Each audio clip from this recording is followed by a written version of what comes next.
Всем привет, дорогие друзья, с вами Чайка, и сегодня я покажу вам раунд на оверпассе против Астралис. Все мы видели злополучный финал Faceit Major, и очевидно, что у Нави многое не получалось. Но данная тактика пришлась мне по душе, и сейчас я расскажу вам почему.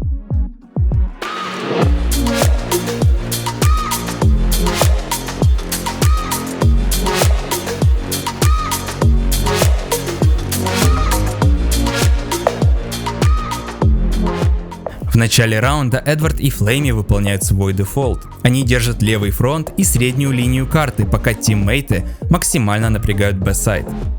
Пассивная агрессия на раннем тайминге заставляет противника сгруппироваться и потратить свои ресурсы, которых может не хватить при выбивании. В то время как Нави оставляют необходимое количество гранат для оккупации А.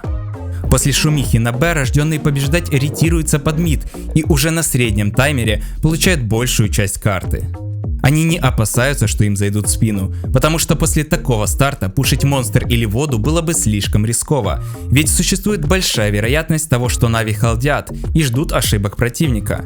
Перетягиваясь, Астралис не получают никакого территориального преимущества, они выбирают самый сейвовый вариант – стак лонга, ожидая сплит А. При стандартном выходе датчане бы с легкостью приняли один из атакующих флангов, но при данном раскладе упор делается на банан, и они оказываются зажатыми с двух сторон.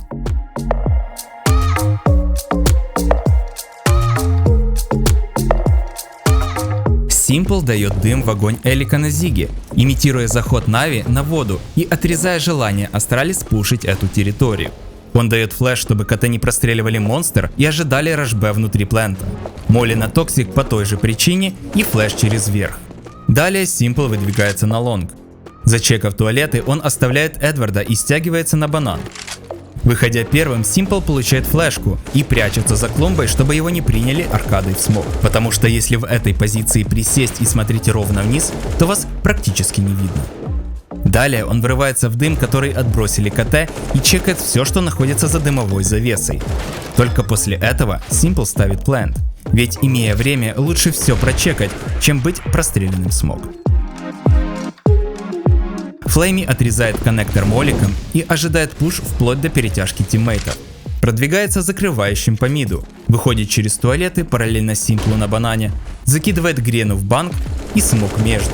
После чего Флейми врывается в дым и по инфе Эдварда закрывает последнего в стаке на лонге. Далее оформляет рефраг на игроке в хелпе. Элик дает стартовый молли на Зигу и флэш на воду.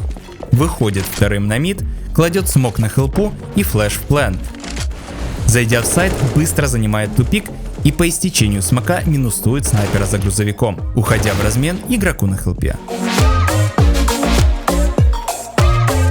Зевс после раскида тиммейтов занимается тайминговым прострелом монстра и Зиги. Дает фейковую флэш на Б и первым отправляется на мид, где он вместе с тиммейтами по очереди чекает средний выход, банан и коннектор. В раскиде дает дым на грузовик и молли в банк. После смерти Элика занимает его позицию и давит последнего игрока защиты, дабы тот не убежал на сейв девайса. Эдвард после продолжительного холда в детской и контроля аркады вырывается на лонг под флэш. Вторая изначально должна была послужить моменталкой в туалеты, но было решено ее придержать. На пропрыге он дает инфу о снайпере в пленте, но пытаясь его отстрелить под флешку, Эдвард принимает дуэль от Глейва в упоре. Сделав минус и оставшись красным, он читает второго игрока и забирает его на пару с Флейми. После зачистки лонга выдвигается на чек лёркера с коннектора. Именно Эдвард является ключевой персоной этой тактики. Заняв одну позицию, он хладнокровно сдерживал на себе дуэт в лонге, который с одной стороны не мог его запушить, так как они находятся в крайне неудачном месте для агрессивных действий, с другой стороны, датчане не могут вернуться на хелпу снайперу, который остался в сайте один, потому что Эдвард сразу заберет их в спину. Данная ситуация показывает нам, что пассивность полезна не только за защиту. Помните, что понимание точек контакта и своевременная координация тиммейтов может поставить противника в заведомо проигрышную ситуацию.